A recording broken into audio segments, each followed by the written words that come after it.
നമസ്കാരം. ഹേമ കമ്മിറ്റി മൂലമുണ്ടായ വലിയ ഭൂകമ്പങ്ങൾക്ക് ശേഷം അമ്മയിൽ വീണ്ടും കൂട്ടയടി. കേവലം ഈഗോ ക്ലാഷുകൾ മാത്രമല്ല, വ്യക്തിഹത്യ, ജാതി അധിക്ഷേപം, സ്പോൺസർഷിപ്പ് വിവാദങ്ങൾ എന്ന് തുടങ്ങി പല കാരണങ്ങൾ കാരണം വലിയ പൊട്ടിത്തെറിക്കാണ് ഇത്തവണ സിനിമാ ലോകം സാക്ഷ്യം വഹിക്കുന്നത്. മുതിർന്ന അംഗങ്ങളൊക്കെ തന്നെ തലപ്പത്തിരിക്കുന്നവർക്ക് തിരുത്താനുള്ള മനസ്സ് വേണം എന്ന് പറഞ്ഞ് രംഗത്തേക്ക് എത്തുമ്പോൾ അമ്മ എന്ന സംഘടനയുടെ പിളർപ്പിലേക്കാണോ കാര്യങ്ങൾ നയിക്കുന്നത്?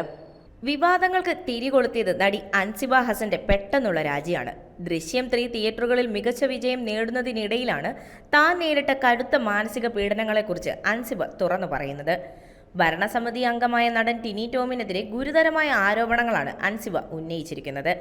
തന്റെ വ്യക്തിജീവിതത്തെക്കുറിച്ച് മോശമായ പ്രചാരണങ്ങൾ നടത്തിയെന്നും മതപരിവർത്തനത്തിന് ശ്രമിക്കുന്നു എന്ന രീതിയിൽ തന്നെ വിളിച്ചു വർഗീയമായി അധിക്ഷേപിച്ചെന്നുമാണ് അൻസിബയുടെ വെളിപ്പെടുത്തൽ.